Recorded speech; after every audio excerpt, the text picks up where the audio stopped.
جب انسان کی تخلیق کی گئی اور اس کا خمیر گویا گیا تو 39 دن تک دکھوں کی بارش ہوئی، ایک دن خوشیوں کی بارش ہوئی۔ اس لیے انسان کی زندگی کے اندر دکھ زیادہ ہیں اور سکھ تھوڑے ہیں۔ ویسے بھی خوشی عارضی ہوتی ہے اور غم دیر پا ہوتے ہیں۔ خوشی اور غم اکٹھے آ جائیں تو خوشی نظر نہیں آتی جاتے ہوئے، اور غم جو ہے وہ ٹھکانہ بنا لیتا ہے۔ غم کے موقع پہ خوشی یاد آ جائے تو خوشی خوشی نہیں ہوتی، خوشی کے موقع پہ غم یاد آ جائے تو غم غلبہ پا لیتا ہے اور خوشی خوشی نہیں رہتی ہے۔ تو انسان نے زیادہ تر نبھا انسانی زندگی کے اندر غموں سے کرنا ہوتا ہے، اس لیے اس کو سیکھنا چاہیے کہ اس نے غموں سے نبھا کیسے کرنا ہے۔ قرآن مجید کی یہ آیات ہمیں سکھا رہی ہیں کہ جب امام الانبیاء بھی دکھوں اور اذیتوں اور تکلیفوں کو برداشت کرتے ہوئے حالات کی تلخیوں کا مقابلہ کرتے ہوئے آگے بڑھے ہیں، جب جد الانبیاء حضرت ابراہیم علیہ السلام تلخ حالات کا کلیجہ چیر کے اپنا راستہ نکالتے رہے ہیں، اور مکے جیسی بستی کے اندر بھی پتھر برستے رہے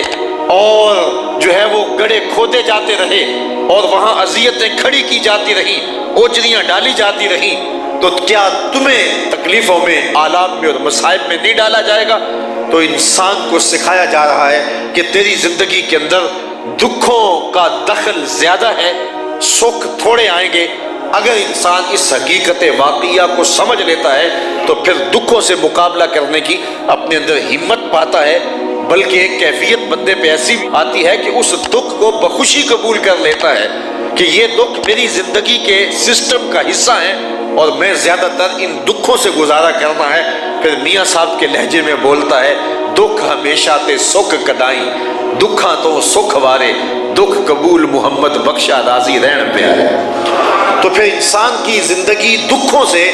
مقابلہ کرنے کے لیے اور دکھوں سے نبھا کرنے کے لیے اور دکھ کے حالات اور جبر اور سختیوں کو سہنے کے لیے اپنے آپ کو آمادہ کر لیتی ہے، اور یہی آمادگی انسان کو انسانیت سکھاتی ہے، اور وہ پھر حالات کی کشاکش سے ٹکرا جاتا ہے اور دکھوں کے اندر بھی وہ اپنے آپ کو راحت کے اندر جو ہے وہ محسوس کرتا ہے۔ پھر وہ کہتا ہے کہ جی خوش ہوا ہے راستہ پرخار دیکھ کے، تو وہ راستے کا پرخار ہونا اور راستے کو کانٹوں سے بھرا ہوا جب دیکھتا ہے تو اس کی طبیعت کے اندر جو ہے وہ گھبراہٹ نہیں ہوتی، تو وہ زندگی گزارنے کا سلیقہ سیکھ لیتا ہے۔ تو سورۃ البلد ہمیں سکھاتی ہے کہ زندگی نام ہی مشکلات کا سینہ چیر کے اور مشکلات کا کلیجہ کاٹ کے آگے بڑھنے کا نام ہے، اور جو بندہ مشکلات، دکھوں، آلام و مصائب اور تکلیفوں سے ٹکرا کے اپنا راستہ نہیں بنانا چاہتا وہ ناکام شخص ہوتا ہے، وہ مراد اور منزل تک نہیں پہنچ پاتا۔ جو ہر وقت خوشیوں کے کھلونوں میں کھیلنا چاہتا ہے اور تھوڑا سا غم آ جائے تو سر پکڑ کے بیٹھ جاتا ہے، وہ زندگی کی حقیقتوں سے اور زندگی کے حسن سے اپنے آپ کو کبھی بھی مالا مال نہیں کر سکتا ہے۔ سورۃ البلد ہمیں سکھاتی ہے، 3 قسمیں کر کے اس حقیقت سے پردہ اٹھایا کہ دیکھو جب نبیوں کا امام بھی دکھوں میں مسکرا رہا ہے، جب حضرت خلیل اللہ جلتی ہوئی آگ کے انگاروں کو دیکھ کر بھی کہہ رہے ہیں جے سونا میرے دکھ وچ راضی تے میں سکھ نو چلے ڈاواں، تو جب مکے کی گلیاں بھی خون سے اٹی ہوئی ہیں، جب بلال حبشی کے پاؤں میں رسی ڈال کر کے انہیں گھسیٹا جا رہا ہے اور بلال آہت آہت کے نغمے بول رہا ہے، بلکہ کسی نے گزرتے ہوئے کہا بلال عجیب تماشا ہے کہ یہ تمہارا آقا تمہیں مارتا ہے اور تم آگے سے روتے نہیں ہو، تم آگے سے ہنستے ہو۔ تو بلال حبشی نے مسکرا کے کہا کہ تم بازار جاؤ نا مٹی کا برتن خریدنے، تو اس کو بھی ٹھونک ٹھونک کے دیکھتے ہو کہ یہ کچا تو نہیں ہے، اس کی آواز تو ٹھیک ہے۔ کہا تم مٹی کا برتن بھی خریدنے جاؤ تو اس کو بھی ٹھونک بجا کے دیکھ لیتے ہو کہ یہ کچا تو نہیں ہے۔ کہا میرا مالک بلال کو خرید رہا ہے، دیکھ رہا ہے کہیں کچا تو نہیں ہے۔ میں کہتا ہوں مالک خرید لے، کھال ادھڑ بھی جائے گی، حق حق کی آواز ختم نہیں ہوگی۔ زخم پہ زخم کھا کے جی، خون جگر کے گھونٹ پی، آہ نہ کر لبوں کو سی، یہ عشق ہے دل لگی نہیں۔ تو جب محبت کی ہے تو پھر دکھ سہنے پڑیں گے، پھر تکلیفیں برداشت کرنی پڑے گی، اور پھر اذیتوں کا کلیجہ چیر کے آگے بڑھنا پڑے گا اور ہمت کرنی پڑے گی۔ تو 3 قسمیں کر کے کہا، قسم ہے محبوب مجھے شہر مکہ کی، قسم ہے تیرے وجود مسعود کی، قسم ہے تیرے باپ ابراہیم علیہ السلام کی، ہم نے انسان کو مشقتوں میں رہتا ہوا پیدا کیا ہے، تکالیف کو برداشت کرتے ہوئے انسان پیدا کیا گیا ہے، اور اس کی تخلیق کے اندر یہ ہم نے چیز رکھی ہے کہ یہ حالات کے جبر سے ٹکرائے اور یہ دکھوں کو سہے اور اپنے راستے تلاش کرتا چلا جائے۔ لَقَدْ خَلَقْنَا الْإِنسَانَ فِي كَبَدٍ، بے شک ہم نے آدمی کو مشقت میں رہتا پیدا کیا۔ أَيَحْسَبُ أَن لَّن يَقْدِرَ عَلَيْهِ أَحَدٌ، کیا آدمی یہ سمجھتا ہے کہ ہرگز اس پر کوئی قدرت نہیں پائے گا؟ یہ انسانی نفسیات کو بیان کیا گیا ہے۔ یہ ابو الاشد اسید بن کلدہ نامی شخص تھا جو چمڑے کے اوپر پاؤں رکھ دیتا تو 10 آدمی اسے کھینچتے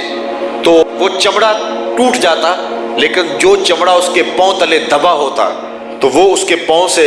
نیچے نہ نکل پاتا، تو وہ سمجھتا تھا میں بڑا طاقتور ہوں۔ یا یہ ولید بن مغیرہ کے بارے میں یہ آیت نازل ہوئی ہے، تو اللہ تعالیٰ ارشاد فرماتا ہے کیا انسان یہ گمان کرتا ہے، کیا اس کا یہ خیال ہے کہ اس پر کوئی قدرت نہیں پائے گا؟ وہ دنیا کے اوپر تو بڑی طاقت رکھتا ہے، اس کی چھاتی بڑی چوڑی ہے، اس کے پنجوں میں بڑا زور ہے، وہ طاقت کے گھمنڈ میں یہ کہہ دیتا ہے کہ میرے اوپر کوئی قابو نہیں پا سکتا، حتیٰ کہ وہ آخرت کو بھی بھول جاتا ہے اور اس طاقت کا بھی انکار کر دیتا ہے جو اسے بچھاڑ دے گی، اور وہ ایک سانس بھی نہیں جی سکے گا۔ جب اس نے چاہا تو یہ اس کی ساری تالیاں اور یہ اس کا سارا جوش اور ساری طاقتیں ڈھیر ہو جائیں گی اور مٹی کی ڈھیری بن جائے گا۔ تو یہ گمان کرتا ہے، یہ انسانی سوچ کا ایک زاویہ ہے جس کو بیان کیا گیا، انسان یہ گمان کرتا ہے کہ اس پر کوئی قدرت نہیں پائے گا۔ یقول اہلکت مالا لبدا، وہ یہ کہتا ہے کہ میں نے ڈھیروں مال فنا کر دیا، دولت کے نشے کے اندر وہ یہ ڈھینگے مارتا ہے کہ میں نے اتنا مال لگا دیا، اتنا مال لگا دیا، وہ فضول خرچیاں کرتا ہے اور پھر اس کو اپنی نمائش بناتا ہے، عالی شان محلات بناتا ہے اور بڑے بڑے جو ہیں وہ منصوبے تراشتا ہے اور پھر اس پر مال صرف کر کے اس کو اپنی نمائش کا ذریعہ بناتا ہے اور کہتا ہے میں نے اتنا مال لگا دیا، میں نے اتنا مال لگا دیا۔ اَيَحْسَبُ أَن لَّمْ يَرَهُ أَحَدٌ، اللہ تعالیٰ ارشاد فرماتا ہے وہ گمان نہیں کرتا کہ اس کو کسی نے دیکھا ہے، کوئی ہے جو اس کی ان حرکتوں کو دیکھ رہا ہے، وہ جو اتنے مال صرف کر رہا ہے اور فضول خرچیوں پر، عیاشیوں پہ پیسے اڑا رہا ہے، اسے اپنی ہمسائیگی کے اندر بیوہ کی یتیم بچیاں بوڑھی ہوتی ہوئی نظر نہیں آ رہی، اس کو نان شبینہ کو ترستے ہوئے یتیم بچے نظر نہیں آ رہے ہیں۔ آگے ارشاد فرمایا الم نجعل لہ عینین، ہم نے اس کی 2 آنکھیں نہیں بنائی، ولسانا وشفتین، اس کو زبان نہیں دی اور اس کو 2 ہونٹ نہیں دیے، کاش کہ یہ کھلی آنکھوں سے دیکھتا اور معاشرے کے اندر پھیلے ہوئے دکھوں کا مطالعہ کرتا۔ معاشرے کے اندر کتنے لوگ اذیت کی زندگی گزارنے پہ مجبور ہیں، یہ کھلی آنکھوں سے ان لوگوں کو دیکھتا اور یہ فضول خرچیوں میں اس نے جو پیسے لگائے ہیں یہ مال ان کی مدد کے لیے، ان کی نصرت کے لیے، ان کی اعانت کے لیے، ان کے دکھ بانٹنے کے لیے صرف کرتا، تو یہ کتنا طمانیت قلب سے مالا مال ہوتا اور اس کا رب بھی اس کے اوپر کتنا خوش ہوتا۔ لیکن یہ زبان رکھنے کے باوجود، 2 ہونٹ رکھنے کے باوجود، یعنی زبان اور ہونٹوں کے ذریعے سے وہ بول کر کے کسی کی توجہ بھی اس سمت دلا سکتا تھا کہ فلاں گھر میں چولہا نہیں جلتا اور غریب کے بچے نان شبینہ کو ترستے ہیں، خود طاقت نہیں تھی تو کسی کو توجہ تو دلا سکتا تھا، لیکن اس نے نہ کسی کو توجہ دلائی اور نہ خود اس نے کسی دکھی کی مدد کی۔ اس کو ہم نے آنکھیں بھی دی تھی، اس کو زبان بھی دی تھی، اس کو 2 ہونٹ بھی دیے تھے۔ ارشاد فرمایا وَهَدَيْنَاهُ النَّجْدَيْنِ، اور ہم نے اس کو 2 ابری ہوئی چیزوں کی ہدایت بھی دی، 2 گھاٹیاں بھی دکھائیں، خیر اور شر کے راستے بھی دکھائے۔ اسے پتہ ہے خیر کیا ہے، اسے پتہ ہے شر کیا ہے، یہ انسان کی فطرت میں رکھا گیا ہے۔ اللہ نے رسولوں کے ذریعے، نبیوں کے ذریعے سے حق اور خیر کے راستے واضح بھی کر دیے، اور انسان کو خود بھی پتہ ہے کہ اچھائی کیا ہے، اس کو خود بھی پتہ ہے کہ برائی کیا ہے۔ جب وہ دیوار رکھتے ہوئے ہمسائے کے 2 انچ دبانے لگتا ہے تو ضمیر میں گھنٹیاں بجنے لگ جاتی ہیں کہ تو غلط کر رہا ہے۔